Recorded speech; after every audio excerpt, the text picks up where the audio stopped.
Kumusta po kayong lahat? Ako po si Dra, Ligaya Santos. At ngayong araw ay tatalakayin natin ang isang napakagandang paksa, ang kapangyarihan ng kalamansi at iba pang citrus fruits sa pagpapabata ng balat at pag-alis ng mga senyales ng pagtanda. Magandang araw po sa lahat ng magaganda at minamahal na manonood ng aking channel. Nangarap ba kayo na magkaroon ng kutis na makinis, malambot, at kumikinang na parang nasa edad 20 pa rin? Sa kabila ng mga bakas ng panahon na unti-unting lumalabas, may mga pagkakataon ba na tinitignan ninyo ang inyong sarili sa salamin at taimtim na ninais na sana ay mawala na lang ang mga kulubot at ang mga mapanirang dark spots at melasma para mas maging kumpiyansa at mas nagliliwanag kayo? Sigurado akong oo ang sagot ninyo, tama po ba? Naiintindihan ko po ang nararamdaman ninyo. At ngayong araw, ibabahagi ko sa inyo ang isang napakasimpleng sikreto, ngunit may napakalaking kapangyarihan upang matulungan kayong mabawi ang kabataan ng inyong balat. Posible pang maging 10 taon mas bata kayo gamit lamang ang isang pamilyar na sangkap na madaling mahanap ng kahit sino sa kanilang kusina, ang kalamansi. Bago natin tuklasin ang mga lihim na ito, lubos akong umaasa na bigyan ninyo ang aking channel ng isang malaking like at huwag kalimutang mag-subscribe upang hindi ninyo mapalampas ang mga susunod na kapaki-pakinabang na video. Ang inyong suporta ang pinakamalaking inspirasyon namin upang makapaghatid pa ng mas maraming kapaki-pakinabang na nilalaman.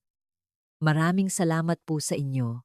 Balik tayo sa nilalaman ng video ngayong araw, sabay-sabay nating alamin ng kaunti kung bakit ang maliit na kalamansi ay mayroong mahiwagang epekto sa pagpapabata ng balat, pagtanggal ng mga kulubot, pagpapaputi ng dark spots, at pagpapakinis ng balat. Bahagi isa.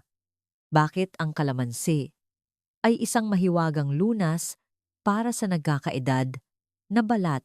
Marahil marami sa inyo ang nakakaalam na ang kalamansi ay napakabuti para sa kalusugan dahil sa aman dito ang maraming vitamin C. Tama po ba?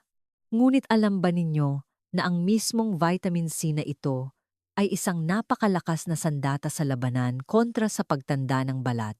Ayon sa mga siyentipikong pag-aaral, ang vitamin C o kilala rin bilang ascorbic acid ay isang napakalakas na antioxidant.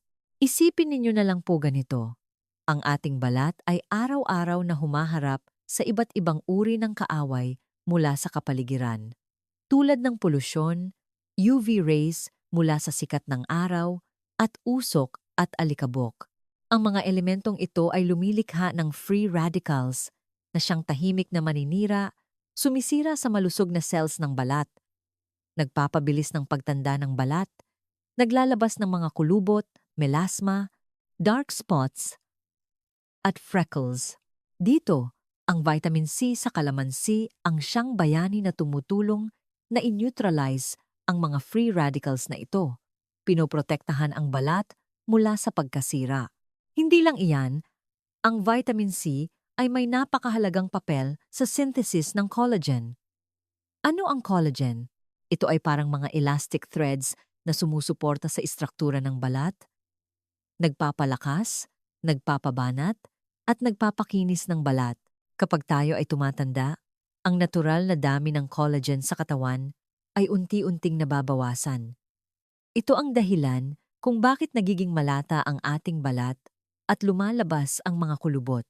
Ang pagdagdag ng vitamin C mula sa labas ay magpapagana sa produksyon ng collagen na tumutulong upang muling masuportahan ang ating balat, maging mas matatag at mas bata.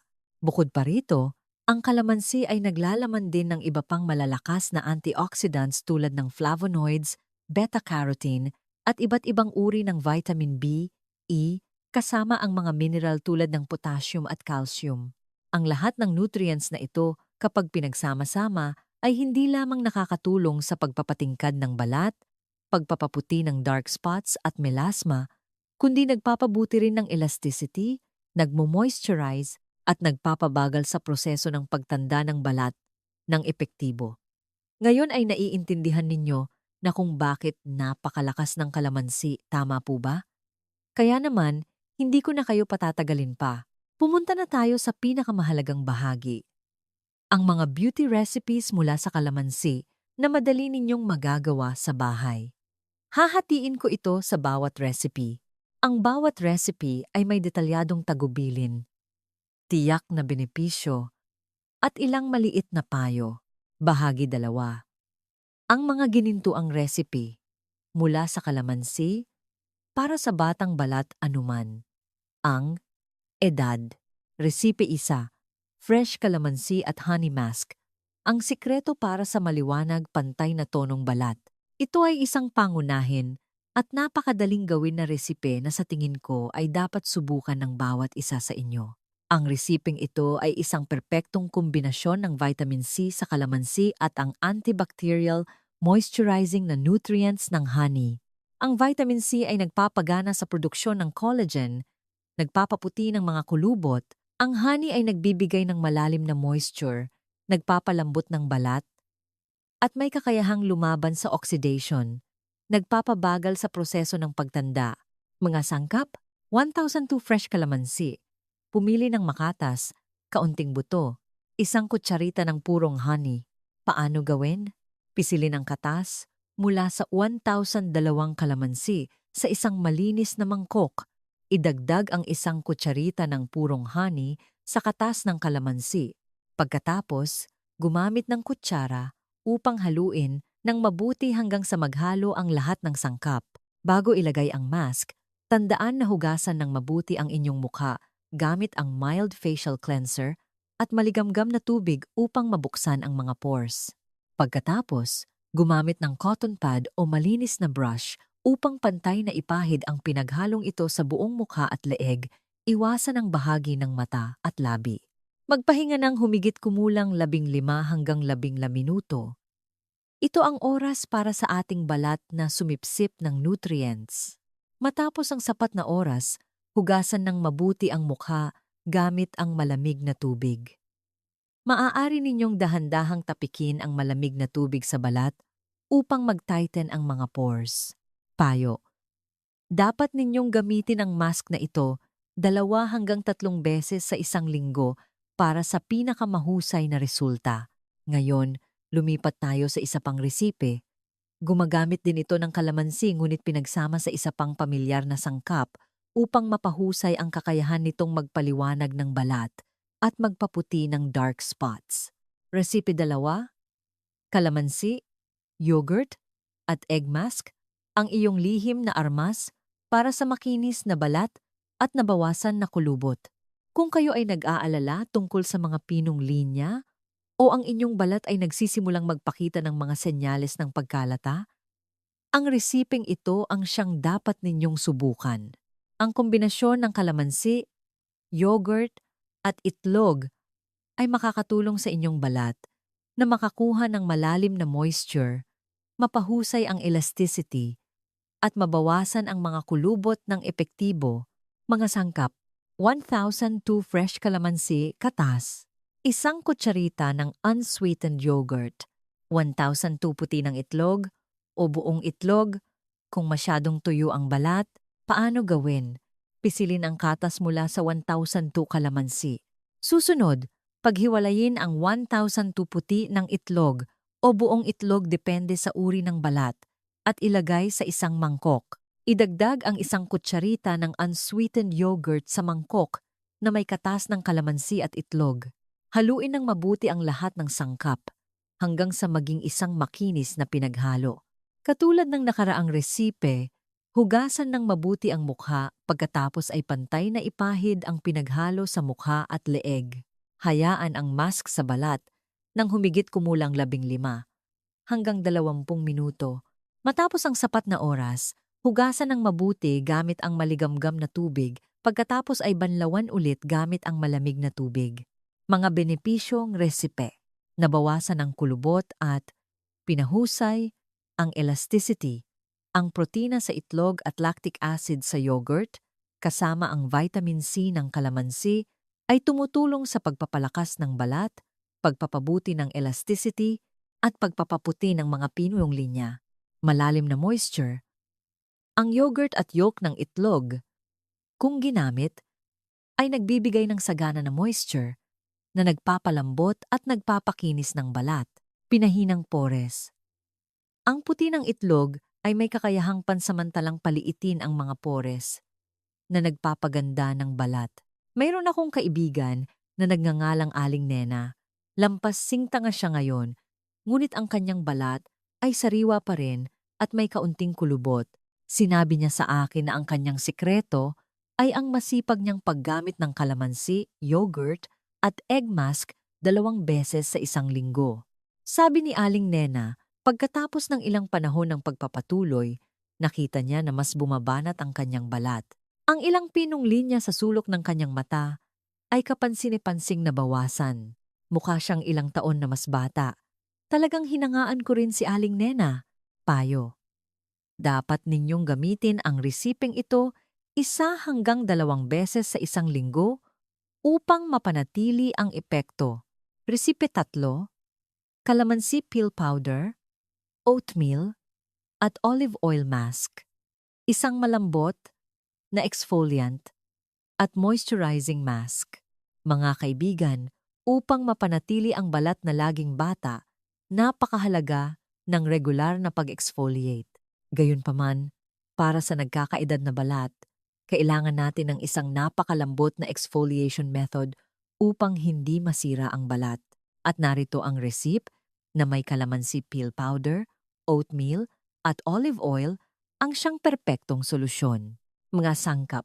Isang kutsarita ng tuyong calamansi peel powder, maaari ninyong patuyuin ang balat ng kalamansi at gilingin o bumili sa mga tindahan ng sangkap sa paggawa ng beauty products. Isang kutsarita ng purong oatmeal. Isang kutsarita ng purong extra virgin olive oil. Kaunting distilled water o rose water kung kinakailangan. Paano gawin? Haluin ng mabuti ang calamansi peel powder at oatmeal sa isang malinis na mangkok. Susunod, dahan-dahang idagdag ang olive oil sa pinaghalo. Haluin ng mabuti hanggang sa maging isang malapot na pinaghalo. Kung masyadong makapal ang pinaghalo, maaari ninyong dagdagan ng ilang patak ng distilled water o rose water para mas madaling ipahid. Pagkatapos, ipahid ang pinaghalo na ito sa nalinis na mukha at leeg. Dahan-dahang imasage sa pabilog na galaw ng humigit kumulang 2 hanggang 3 minuto. Tutukan ang mga lugar na magaspang o may maraming dark spots. Ang pagmassage na ito ay tumutulong sa mga butil ng oatmeal at calamansi peel na maalis ang mga dead skin cells ng malumanay. Hayaan ang mask sa balat ng humigit kumulang 10 minuto pa. Matapos ang sapat na oras, hugasan ng mabuti gamit ang maligamgam na tubig at pagkatapos ay malamig na tubig. Mga benepisyo ng resipe, malumanay na exfoliation. Ang oatmeal at calamansi peel powder ay tumutulong na tanggalin ang magaspang na layer ng dead skin cells sa ibabaw ng balat na nagpapahintulot sa balat na huminga at mas mahusay na sumipsip ng nutrients, nagpapatingkad ng balat, nagpapaputi ng dark spots. Ang balat ng kalamansi ay naglalaman ng maraming mahahalagang compounds at mas concentrated na vitamin C kaysa sa laman ng kalamansi na tumutulong na magpaputi ng dark spots at melasma ng epektibo. Malalim na moisturizing. Ang olive oil ang reyna ng mga moisturizing oils na nagpapalambot, nagpapakinis ng balat, at binabawasan ang tuyo at magaspang na balat. Payo. Dahil ito ay isang exfoliating mask, dapat ninyong gamitin ito 1 beses lang sa isang linggo. Ang sobrang paggamit ay maaaring maging sanhi ng pagiging manipis at sensitibo ng balat. Resipe 4. Homemade calamansi rose water. Isang holistic na facial mist. Mga minamahal kong kaibigan, bukod sa mga mask, maaari rin nating gamitin ang kalamansi upang gumawa ng isang napaka-epektibong rose water para sa balat. Ang rose water na ito ay hindi lamang tumutulong na balansehin ang pH ng balat, kundi nagbibigay din ng nutrients, nagpapahinang pores, at nagbibigay ng agarang sariwang pakiramdam. Mga sangkap, balat ng isang sariwang kalamansi, pumili ng malinis na kalamansi, walang pesticides, 200 ml ng distilled water, o pinakuluang at pinalamig na tubig. Paano gawin? Hugasan ng mabuti ang balat ng kalamansi. Kunin lamang ang panlabas na kulay orange na bahagi. Alisin ang puting bahagi sa loob dahil ito ay maaaring maging sanhi ng kapaitan ng rose water. Susunod, hiwain ang balat ng kalamansi sa maliliit na piraso. Ilagay ang balat ng kalamansi sa isang maliit na kaldero.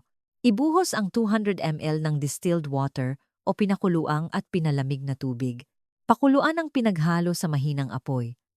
Kumulo ng dahan-dahan ng humigit kumulang 15 hanggang 20 minuto hanggang sa medyo umuubos ang tubig at mayroong amoy ng kalamansi.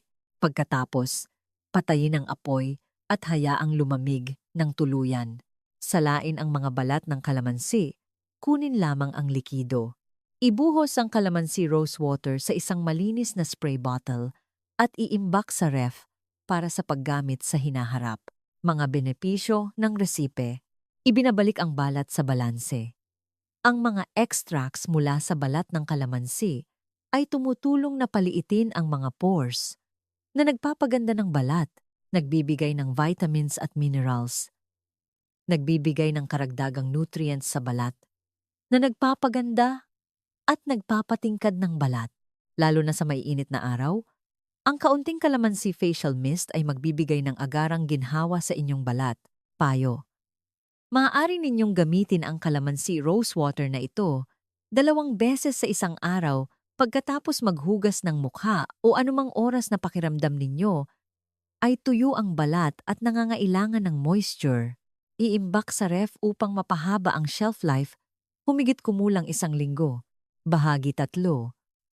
Mga mahalagang paalala kapag ginagamit ang kalamansi sa pagpapaganda.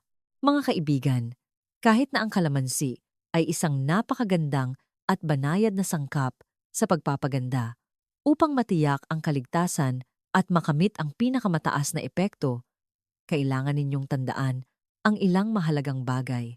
1. Laging suriin ang pagkasensitibo ng balat. Magkakaiba ang balat ng bawat tao. May mga may malakas na balat, mayroon ding sensitibo ang balat. Bago ipahid ang anumang uri ng mask sa buong mukha, subukan ang kaunting dami sa bahagi ng balat sa ilalim ng panga o sa loob ng braso. Kung walang senyales ng pangangati, pamumula pagkatapos ng 24 oras, maaari ninyo itong gamitin ng buo. Number 2. Iwasan ang pagkakalantad sa araw matapos gamitin. Ang vitamin C sa kalamansi, lalo na ang sariwang katas ng kalamansi, ay maaaring maging sanhi ng pagiging mas sensitibo ng balat sa sikat ng araw. Kaya, pinakamainam na gamitin ang mga resipeng ito sa gabi, bago matulog.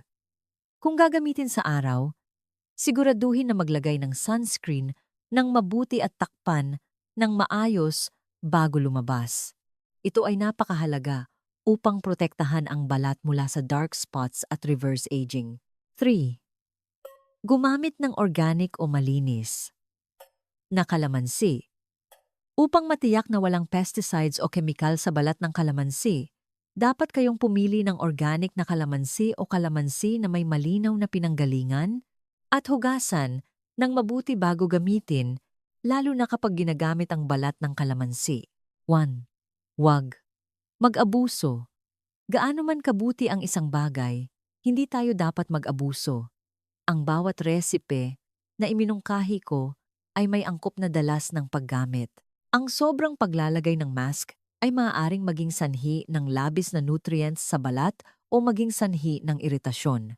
5. Tamang pag-iimbak.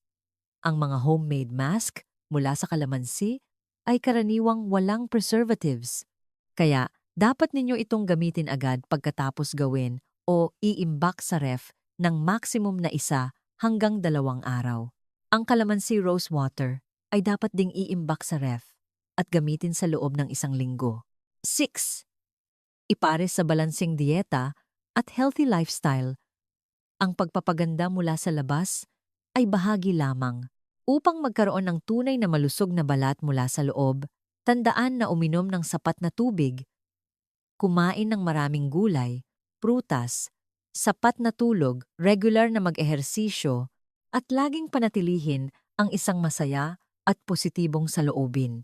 Sa pagtatapos ng ating talakayan ngayong araw, naibahagi ko na sa inyo ang mga sikreto sa pagpapaganda gamit ang kalamansi na naniniwala ako na kung patuloy ninyong gagamitin, ang inyong balat ay tiyak na magkakaroon ng positibong pagbabago mula sa pagpapatingkad ng balat, pagpapaputi ng dark spots at melasma hanggang sa pagbabawas ng mga kulubot at pagpapataas ng elasticity.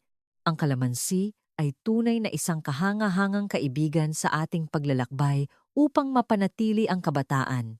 Tandaan na ang susi sa isang bata at magandang balat ay hindi ang pinakamahal na produkto kundi ang pagiging matiyaga, pag-unawa sa inyong balat at pagmamahal sa inyong sarili. Simulan na natin ngayon sa mga simpleng recipe na ito at makikita ninyo ang pagkakaiba. Kung nakita ninyong kapaki-pakinabang ang video na ito, huwag mag-atubiling bigyan ang aking channel ng isang malaking like, mag-subscribe upang hindi mapalampas ang mga susunod na video, at higit sa lahat, i-on ang notification bell upang makatanggap ng abiso agad kapag mayroon kaming bagong video. Bukod pa rito, kung mayroon kayong anumang katanungan o nais ibahagi ang sarili ninyong beauty secret, mag-iwan lamang ng komento sa ibaba. Masaya akong basahin at makipag-ugnayan sa inyo. Huwag kalimutang ibahagi ang video na ito sa inyong mga kaibigan at pamilya upang magkasama tayong magkaroon ng isang tunay na malusog at magandang pamilya. Sa huli, nais kong batiin ang lahat ng aking minamahal na manonood ng magandang kalusugan, puno ng enerhiya, at isang sariwa, nagliliwanag na balat upang laging maging kumpiyansa at masaya sa buhay. Magkita-kita tayong muli sa susunod na mga video ng aking channel. Paalam po!